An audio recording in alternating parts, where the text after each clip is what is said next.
Bonjour à tous, espérons que vous êtes en bonne santé. On vous propose deux exercices corrigés sur les géométries qu'on a fait dans une séance en ligne avec mes élèves de 4e année mathématiques. Passons à l'énoncé de l'exercice. Alors, le premier exercice, soit ABCD un carré direct de centre O, tel que I, J et K, les milieux respectifs des segments AB, BC et CD. Premièrement, caractériser les transformations suivantes. Petit a, SAB rend SAC, SOI rend SOJ, SOJ rend SBC, DC. Petit b, la transformation SBC rend SIK, translation TAB, translation de vecteur AB rond SIK, et la translation AB rond SIK. Deuxièmement, soit R, la rotation telle que R de C égale à J et R de J égale à O. Petit a, préciser l'angle de la rotation R. Petit b, déterminer R en R de C. On déduire le centre petit oméga de la rotation R. Troisièmement, déterminer R de O, R de K et R de I. On déduit la nature du triangle oméga ID. Quatrièmement, soit l'isométrie phi qui est égale la translation de vecteur CJ rond la rotation R. Petit a, déterminer phi de O, phi de C et phi de K. Petit b, caractériser alors phi. Donc ça, c'est l'énoncé du premier exercice. Passons à la correction. Alors ça, c'est les triangles ABC. I étant le milieu de AB, J le milieu de BC et K le milieu de DC. Et O le centre du carré. Alors on va regarder la transformation SAB en SAC. Vous remarquez que les droites AB et AC sont 50 en A, les droites AB et AC sont 50 en A. Donc la composite de deux symétries orthogonales d'axe séquent signifie une rotation de centre le point d'intersection, donc de centre A, et d'angle 2 fois AC-AB, donc 2 fois AC-AB, de la deuxième vers la première, AC-AB. L'angle AC-AB, voilà, regardez bien, ça c'est moins pi sur 4, donc 2 fois moins pi sur 4, c'est moins pi sur 2. Alors, SAB rond SAC, c'est une rotation de centre A et d'angle moins pi sur 2. Maintenant, on va regarder la transformation SOI rond SOJ. Vous remarquez que OJ, c'est la médiatrice de BC, OI, c'est la médiatrice de AB, donc ces deux droites sont perpendiculaires. La composite de deux symétries orthogonales d'axes perpendiculaires, c'est une symétrie centrale de centre le point d'intersection. Donc c'est une symétrie centrale de centre O, puisque c'est un cas particulier de deux droites séquentes. La droite OI et OJ sont séquentes en O, alors c'est une rotation de centre O, donc 2 fois OJ-OI, donc 2 fois moins pi sur 2, donc c'est moins pi. Donc c'est une rotation de centre O d'angle pi, donc symétrie centrale. Donc la composite de deux symétries d'axes, de deux symétries orthogonales d'axes perpendiculaires, toujours c'est une symétrie centrale de point d'intersection. SOJ en SDC, ça c'est OJ, et c'est la droite DC. Remarquez bien que les deux droites sont strictement parallèles. Alors, la composite de deux symétries orthogonales d'axes strictement parallèles, c'est une translation de vecteurs. Deux fois, on prend un point de la deuxième, un point, par exemple, de C, D ou bien C, et on projette sur la droite au J. Donc, par exemple, prenons le C, on projette, on aura J, donc deux fois CJ, c'est-à-dire translation de vecteur CB. On reprend la composite de deux symétries orthogonales d'axes strictement parallèles. D'axes strictement parallèles. C'est une translation de vecteurs. Deux fois, on prend un point de la deuxième droite et on projette sur la première. Donc, on a pris C, on a projeté sur OJ, on trouve J, 2CJ, donc C est égal à CB, puisque J est le milieu de BC. Petit b, on a la composite SBC rond SOIJ, IK, BC et IK. Ces deux droites sont strictement parallèles. La composite, comme on dit, la composite de deux symétries orthogonales d'axes strictement parallèles, c'est une translation de vecteurs. Deux fois, on prend un point de la droite IK, on projette sur BC. Par exemple, prenons I, on projette, on trouve B. Donc 2IB qui est égal, le vecteur 2IB égale le vecteur AB. Donc SBC rond SIK, c'est la translation de vecteur AB. Maintenant, la translation de vecteur AB rond SIK. Ça, c'est la droite. Ça, c'est le vecteur de la translation, c'est le vecteur AB. Ça, c'est la droite IK. Vous remarquez que le vecteur de la translation est un vecteur normal de la droite. Donc, on peut décomposer cette translation en deux symétries orthogonales dont l'une, c'est la droite IK, puisque le vecteur AB est normal de la droite IK.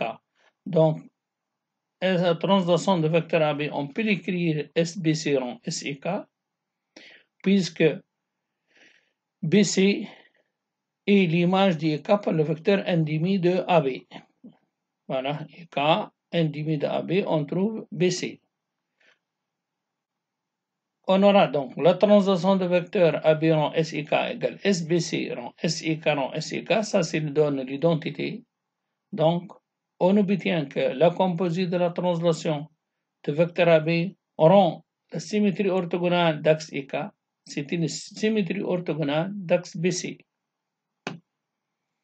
La translation de vecteur AC rend la symétrie orthogonale d'axe IK. Ça, c'est le vecteur BC. Ça, c'est la droite IK. Vous remarquez le vecteur AC n'est pas normal et n'est pas directeur de la droite IK. Donc, on essaie d'écrire comme étant la somme de deux vecteurs de façon que l'un sera normal et l'autre directeur. Donc, le vecteur AC, on peut l'écrire AB plus BC. AB est un vecteur normal de IK et BC est un vecteur directeur de IK. Donc, si le vecteur de la translation ni collinéen, ni directeur, ni normal de la droite, alors on essaie d'écrire comme étant la somme de deux vecteurs de façon que l'un sera normal à l'axe et l'autre vecteur directeur de l'axe. Donc, le vecteur AC, on peut l'écrire donc AB plus BC. La translation de vecteur AB plus BC s'écrit, c'est la translation de AB rond la translation de vecteur BC.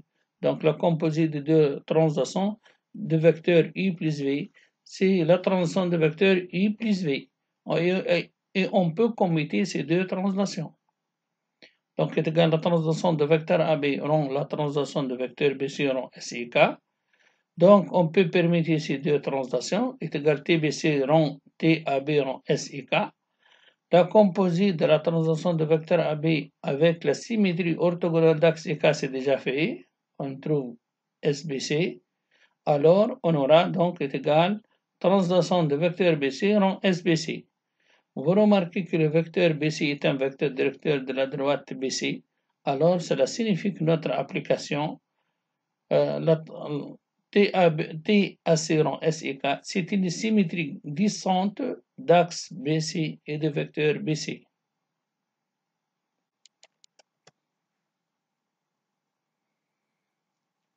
Alors maintenant, on va considérer soit R la rotation telle que R de C égale à J et R de C égale à J et R de J égale à O. On va chercher l'angle de la rotation.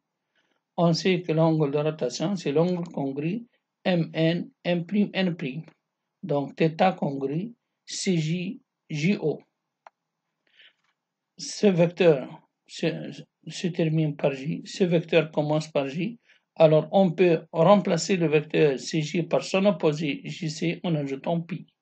Donc, θ congru pi plus une mesure de l'angle CJ, JO. Et la mesure de l'angle CJCO, c'est pi sur 2. Donc, on aura θ congru pi plus pi sur 2 modulo de pi, congru en moins pi sur 2 modulo de pi. Petit b, déterminons R en R de C. R de C, c'est J, et R de J, c'est O. Donc, R en R de C est égal à O. Ensuite, on va déterminer le centre de la rotation. On sait que la composite de deux rotations de même centre, c'est une rotation de centre, le premier centre, et donc la somme, θ plus θ'.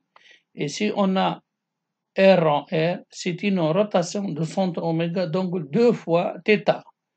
2 fois moins pi sur 2, c'est moins pi. Donc cela signifie que R en R est une symétrie centrale. Et une fois on a déterminé que R en R est une symétrie centrale, alors son centre sera le milieu d'un point et son image, donc le milieu de CO, d'où oméga est le milieu de segment OC.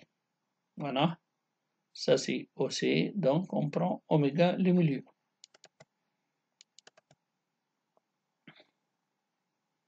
On va déterminer R de O et R de K, donc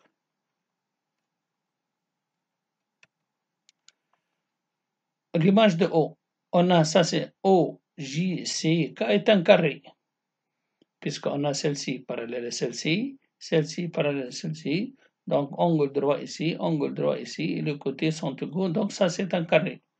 Donc on a oméga O égale oméga K, et l'angle oméga O, oméga K c'est moins pi sur 2, donc l'image de O c'est K. L'image de K, on a oméga K égale oméga C, et oméga C, c'est moins pi sur 2, donc l'image de K, c'est C. Donc, on reprend. Donc, on a oméga O, oméga K égale moins pi sur 2, et la distance oméga O égale oméga K signifie que l'image de O, c'est K.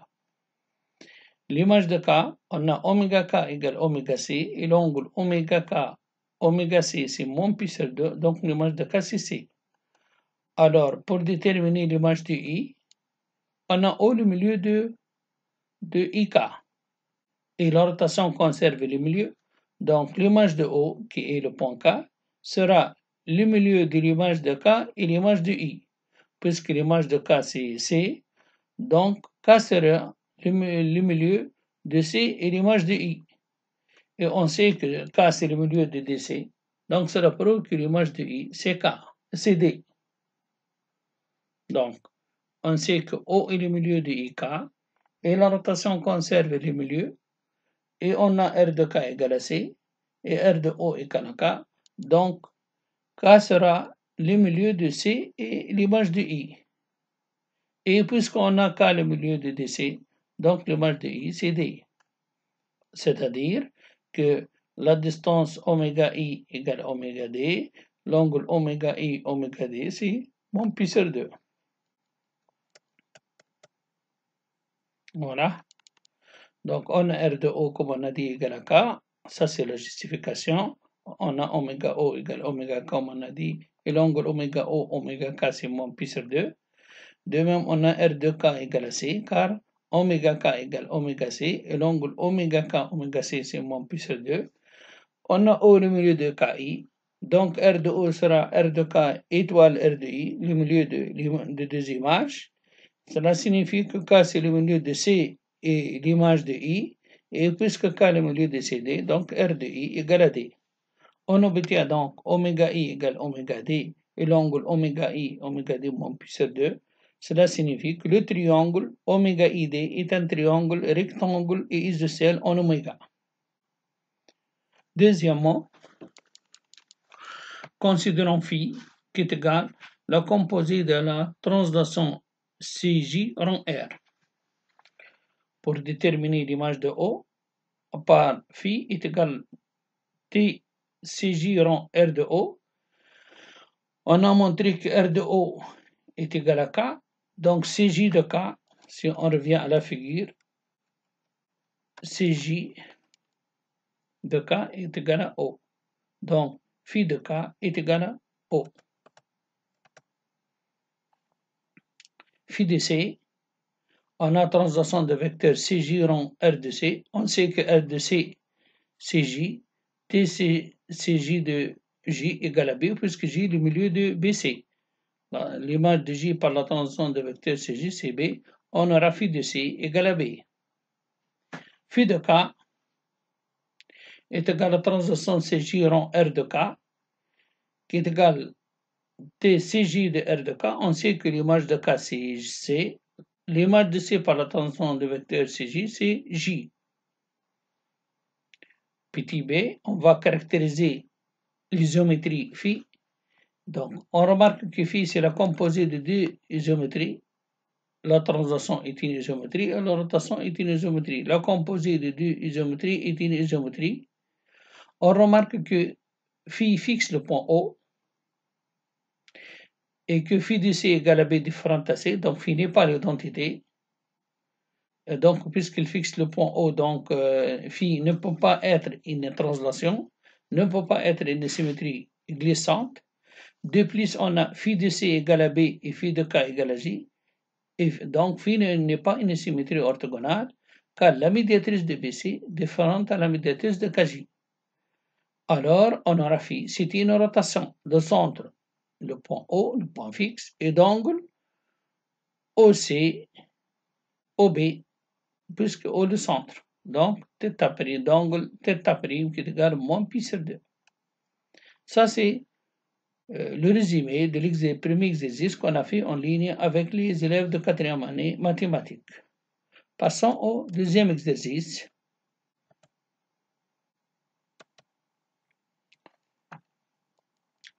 Dans un plan orienté, on considère un triangle équilatéral ABC de sens direct inscrit dans un cercle C de centre O.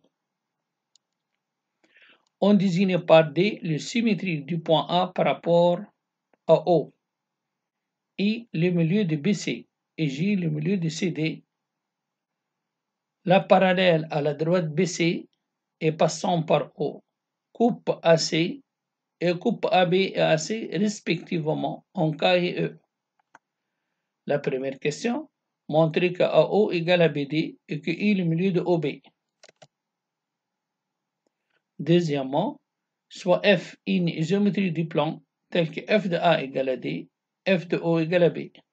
Donc F transforme A en D et O en B. On pose J est égal à la translation de vecteur BO en F. Petit a, déterminer G de O et G de A. Petit b, on déduit la nature et les éléments caractéristiques de la transformation G. Petit c, montrer qu'on a F est égal, c'est la translation de vecteur OB en rang SBO, où F est une rotation de centre K d'angle moins 2 pi sur 3. Troisièmement, déterminer la droite delta 1 telle que la rotation de centre K d'angle 2 pi sur 3 est égale à S delta 1 S KD. Petit b, déterminer la droite delta 2 telle que la translation de vecteur OB est égale à S KD en S delta 2. petit c, on déduit la nature et les éléments caractéristiques de l'isométrie G qui est égale à la rotation de centre K d'angle 2π sur 3 rond la translation du vecteur OB. Quatrièmement, soit H une isométrie qui laisse le triangle ABC globalement invariant. Petit a, montrer que H de O égale à O. Petit b, déterminer alors toutes les isométries H. Ça, l'énoncé de l'exercice. Alors, la figure de l'exercice, on a un triangle équilatéral ABC. C, son cercle circonscrit. O, le centre. I étant le milieu de BC. J, le milieu de DC. La parallèle à la droite BC passant par O coupe AB et AC respectivement en K et E. Et le point D, la symétrie de A par rapport à O. Donc, ça veut dire que AD est un diamètre. La première question, on se propose de montrer que la distance BD égale à OA. Puis on revient à la figure. On veut montrer que AO égale à BD. Alors, on a OA égale à OB égale à OD puisque le rayon. Donc, OB égale à OD. On a l'angle OB-OD, c'est un angle inscrit qui intercepte l'arc BD. Et l'angle AB-AD est un angle inscrit. Donc, AB-AD est un angle inscrit qui intercepte l'arc BD. L'angle OB-OD est un angle au centre qui intercepte l'arc BD aussi. Donc, l'angle au centre, c'est le double de l'angle inscrit. Puisque le triangle ABC est équilatéral, alors AD, c'est la bissectrice de ABAD, donc l'angle c'est pi sur 6. Donc, ça sera que une mesure de l'angle OB-OD sera pi sur 3. Donc, OB-OD égale à pi sur 3. La distance OB égale à OD. Cela prouve que le triangle OBD est équilatéral. Donc, signifie que BD est égal à OB et OB égale à OA. Donc, on aura OA égale à BD. Donc, on reprend. On a l'angle AB. AD est un angle inscrit qui intercepte l'arc BD. L'angle OD est un angle au centre qui lui associe, c'est-à-dire intercepte le même arc. Donc, l'angle OB-OD est égal 2 fois l'angle AB-AD. Et puisqu'on a le triangle est équilatéral ABC, alors l'angle AB-AD est égal moins congru en pi sur 6. Donc, cela prouve que l'angle OB-OD a pour mesure pi sur 3. Et puisqu'on a OB égale à OD, donc cela signifie que ce triangle est équilatéral. Donc on aura BD égale à OB égale à OA. Donc ça c'est, voilà. On a OA égale à OD, parce que le rayon, OB égale à OD et l'angle OB est égal 2 fois ABAD. Comme on a dit, ça c'est un angle inscrit, ça c'est l'angle au centre. Ce qui prouve qu'une mesure de l'angle OB-OD c'est pi sur 3. Et par suite, notre triangle OBD sera équilatéral et on aura BD égale à OB qui est égal à OA. Ensuite, on va montrer, alors, de même, on peut montrer que le triangle ODC est équilatéral pour prouver que O est le milieu de, pour prouver que I est le milieu de OD. Revenons à la figure. Donc, de la même façon, on montre que le triangle ODC est équilatéral. On a OB égale à OD égale à OC égale à A. Donc, on aura OD égale à OC. L'angle OD, OC, c'est pi sur 3 de la même façon, puisque c'est égal 2 fois l'angle inscrit, qui est égal 2 fois l'angle ADAC. Donc, ça, c'est un triangle équilatéral. On aura donc OB égale à OD égale à DC égale à OC. Notre quadrilatère OBDC, c'est un losange. Donc, ces diagonales se coupent au même milieu. Et puisque I, c'est le milieu de BC, on aura I le milieu de OD. Voilà. Donc, on a prouvé de la même façon que le triangle équilatéral ODC. On aura donc OB égale à BD égale OC égale DC. Signifie que le quadrilatère ODC est un losange. Et puisque I est le milieu de BC, alors I est le milieu de OD. Donc, ça, c'est le point I, n'est pas O. Donc, une petite erreur de frappe. Maintenant, considérons deuxièmement petit a. F est une isométrie du plan tel que f de A égale à D, f de O égale à B. Petit a va déterminer l'image de O par G. Il est égal T BO rond f de O. On a f de O égale à B. Donc T BO de B égale à O. Donc G fixe le point O. G de A est égal TBO rond f de A, qui est égal T translation de vecteur BO de f de A égale à D. Et on aura l'image de D par la translation de vecteur BO égale à A, puisqu'on a O, B, D, C, comme on a dit, c'est un losange. Voilà, ça c'est le vecteur BO de D est égal à, puisqu'on a, ça c'est un losange.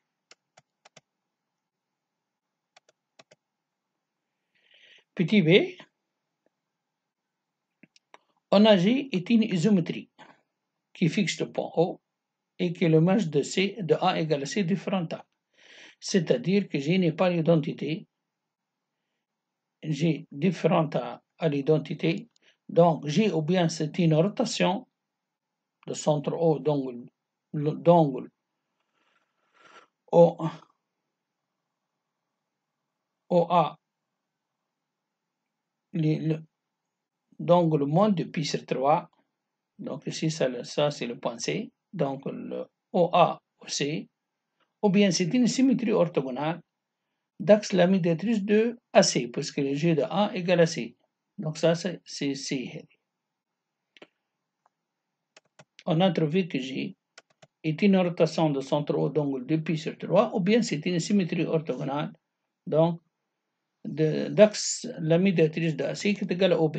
Premier cas, on a G égale, c'est la composée la transition de vecteur BO en F, signifie que F est égal TOB rang G, on décompose par la transition moins 1 de BO, c'est la transition de vecteur OB. On a, si G, c'est une rotation de centre O d'angle moins de pi sur 3, alors F sera la composée de la transition de vecteur OB et la rotation de centre O d'angle moins de pi sur 3. Alors F, on va l'écrire, on va décomposer chacune des... C'est la transition de vecteur OB et la rotation de centre O d'angle moins de pi sur 3. Donc, on aura F est égal à S rond S rond S, la composée de 4 symétries orthogonales. Alors, pour cela, l'idée c'est quoi? De choisir la droite commune, la droite, celle-ci. C'est une droite qui passe par le centre de la rotation de vecteur normal OB. Donc, l'idée de choisir la droite commune, celle-ci, SOJ, alors SOJ, c'est une droite qui passe par le centre et de vecteur normal OB. Donc, on aura SIJ, alors SIJ. La droite qui passe par le centre est perpendiculaire à la droite OB, donc c'est OJ.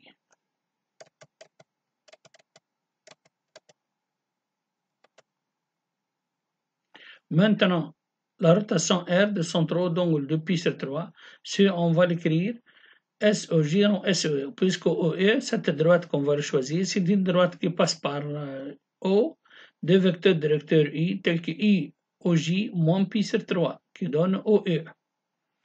La droite qu'on va choisir, la première, c'est l'image de OJ par la translation de vecteur n demi de OB. La translation de vecteur n demi de OB de OJ. Donc, on décompose cette translation, on décompose cette rotation, on aura F est égal SDK, on aura rond SOJ, rond SOJ, rond SOE. Ça, c'est l'identité du plan. Donc, est égal SDK rond SOE. Ces deux droites sont 50 en K. Donc, c'est une rotation de centre K d'angle KD, qui est égal à moins d'angle 2 fois KD, qui est égal à moins de pi sur 3. Si on revient à la figure, d'angle KE 2 fois KD, ça c'est un triangle. C'est cette droite parallèle à cette droite, et ça c'est une droite donc séquente en K, l'angle KD c'est moins pi sur 3 fois 2, on aura moins de pi sur 3, puisque cet angle est égal à cet angle, deux angles internes.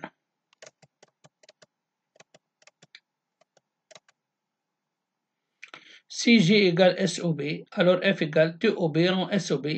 Regardez que le vecteur OB est un vecteur directeur de l'axe OB. Donc F est une symétrie glissante de vecteur OB et d'axe OB. Troisièmement, petit a, on va déterminer la droite delta 1 telle que la rotation de centre K d'angle 2π sur 3 est égale S delta 1 rond SKD. Le choix de cette droite delta 1, c'est une droite qui passe par K et des vecteurs directeurs U tels que KDU 2 fois KDU congru à 2π sur 3. C'est donc KDU, c'est la moitié de 2π sur 3, c'est π sur 3, nous donne que la droite delta 1 égale à OK. La translation de vecteur OB, on veut l'écrire S KD rond S delta 2. Alors, la droite delta 2, c'est l'image de KD par la translation de vecteur moins 1,5 OB, c'est-à-dire 1,5 BO, qui est égal à la droite OJ. Et une fois on a décomposé cette rotation, on a décomposé cette translation, alors G, qui est égal à la rotation de centre K d'angle de π sur 3 rond la translation de vecteur OB, est égal SOK rond SKD rond SKD rond SOJ rond SOB, qui est égal, ça c'est l'identité, on aura SOK rond SOJ. Et ces deux droites sont 50 en O. Donc c'est une rotation R' de centre le point d'intersection O, et donc 2 fois OJ OK. Donc rotation de centre O, donc 2π sur 3.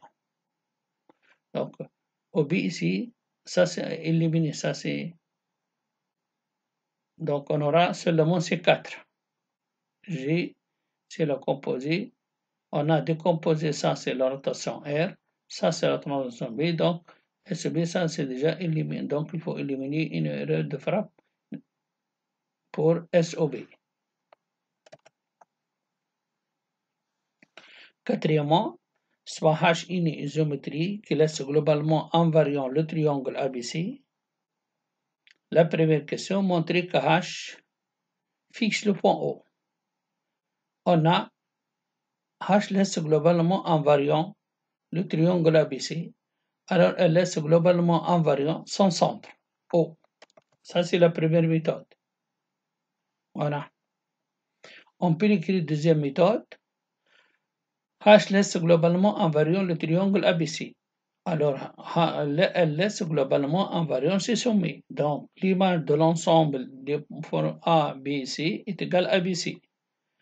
Et puisqu'on a OA égale à OB égale à C, et H conserve la distance, donc H de O, la distance H de O, HA, est égale à HO, HB, est égale à HO, HC. Et puisque l'ensemble HA, HB, HC, c'est l'ensemble ABC, on aura HO équidistant de A, équidistant de B, équidistant de C. Donc H de O est égal à O. Troisième méthode, on a le triangle ABC est équilatéral. O son centre cercle circonscrit. Alors O c'est son centre de gravité. On aura OA plus OB plus OC égale vecteur nil. Oui, puisque H conserve l'équivalence, alors le vecteur H de O, H de A, plus H de O, H de B, plus H de O, H de C égale vecteur nul. Et puisque l'ensemble HA, HB, HC égale ABC, alors H de O égale à O. Maintenant, on va déterminer toutes les géométries H qui laissent globalement invariant le triangle ABC. Alors, on a H laisse globalement invariant le triangle ABC, alors elle laisse globalement invariant ses sommets ABC. Et on a aussi H de O égale à O. Donc H ne peut pas être une translation ou une symétrie glissante, puisque une translation ou une symétrie glissante n'admet pas de point invariant. Puisque H de O égale à O, H fixe le point O, donc H ne peut pas être une translation ou une symétrie glissante. Donc H ou bien c'est une rotation, ou bien une symétrie orthogonale, ou bien l'identité. Premier cas, si H est l'identité, alors le problème est terminé. On a H de A égale à A, H de B égale à B et H de C égale C. Deuxième cas, si H est une rotation, alors son centre sera le point O. Alors on aura deux cas. Dans ce cas, l'image de A ne peut pas être A, donc l'image de A ou bien c'est B ou bien c'est C. Si H de A égale à B, alors H sera une rotation de centre O et d'angle OA OB qui est égal 2π sur 3. Si H de A égale à C, alors H c'est une rotation R' de centre O d'angle moins 2π sur 3. Troisième cas, si H est une symétrie orthogonale, alors son centre doit passer par O. Alors on a l'image de A, ou bien c'est A, ou bien H de A. Alors, ou bien H de A est égal à C. Prenons le premier cas, si H de A égale à A, alors H sera une symétrie orthogonale d'axe OA. Si l'image de A égale à B, alors son axe sera la médiatrice de AB, c'est la droite OC. Donc H est égal à SOC. Si l'image de A égale à C, alors H sera une symétrie orthogonale d'axe la médiatrice de AC qui est égale à SOB. Finalement, on trouve que H, ou bien c'est l'identité, ou bien c'est une rotation de centre O d'angle de π sur 3, ou bien la rotation R' centre O d'angle moins de π sur 3, ou bien c'est une symétrie orthogonale d'axe OA, ou bien une symétrie orthogonale d'axe OB, ou bien une symétrie orthogonale d'axe OC. Donc, il y a 6 isométries qui laissent globalement invariant un triangle équilatéral, ou bien l'identité, ou bien ces deux rotations, centre O d'angle de π sur 3 ou centre O d'angle moins de π sur 3, soit 3 symétries orthogonales d'axe OA, d'axe OB et d'axe OC. Voilà le résumé des deux exercices qu'on a fait en ligne avec les élèves de 4e année mathématiques. Merci pour votre attention et au revoir.